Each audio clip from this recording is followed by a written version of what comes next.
Empathy is widely promoted as a universal remedy. We're taught that it's a boundless resource, a magical, cost-free virtue capable of healing social discord. The prevailing assumption is that stepping into someone else's shoes is easy. It supposedly requires nothing more than an open heart and a baseline of good intentions to feel what another person feels. Shane Buell, an adoptee, introduces a disruption to this narrative.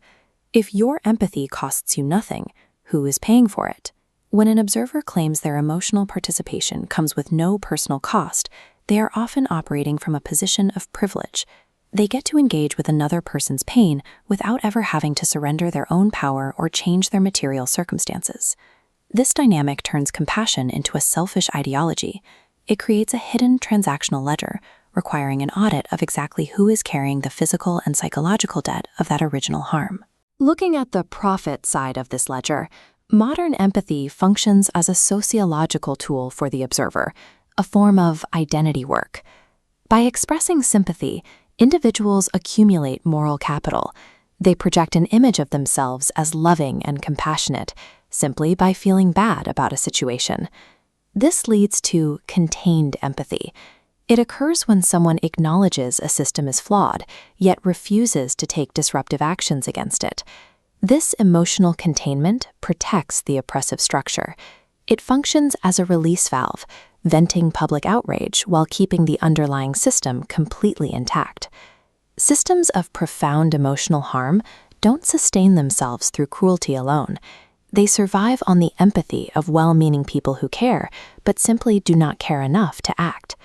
Remaining in that state of emotional stasis functions as a rehearsed performance of alignment with the harm itself. Historical adoption practices provide a clear look at how this transaction plays out. The institution relies on heroic narratives to mask systemic disruption. Society focuses intensely on the rescue narrative. The public expresses deep sympathy for the adoptee, while overwhelmingly celebrating the adoptive parents. But this is exactly where the empathy stops. There is a widespread refusal to question the coercive origins of the system or the legal fictions it requires to function. Behind that polished narrative is a stark administrative reality. The system normalizes forced separation and mandates the legal erasure of original identity. While observers enjoy the rescue story, genuine empathy demands asking who actually benefits from this bureaucratic silence.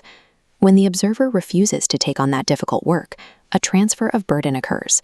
The cost of the harm has to go somewhere. That cost settles directly into the adoptee. It manifests as severe cognitive dissonance and a permanently fractured sense of self. Cost-free empathy offers no actual relief to the victim. It takes the emotional and psychological weight of the system and drops it onto the person who is already carrying the wound. This burden transfer is compounded by epistemic injustice.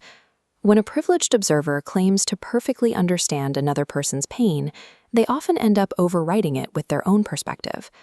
The act of putting yourself in someone else's shoes often results in the observer speaking on behalf of the victim. This misrepresents their reality, mediating their truth through the observer's own comfort and prejudice. This leaves the victim with a double burden. They must endure the original harm while also fighting to make their reality legible in a world that prefers softer stories edited by others. This is a form of transactional violence. The victim's agency and voice are traded away to subsidize the observer's moral self-image. Rational compassion offers a different path.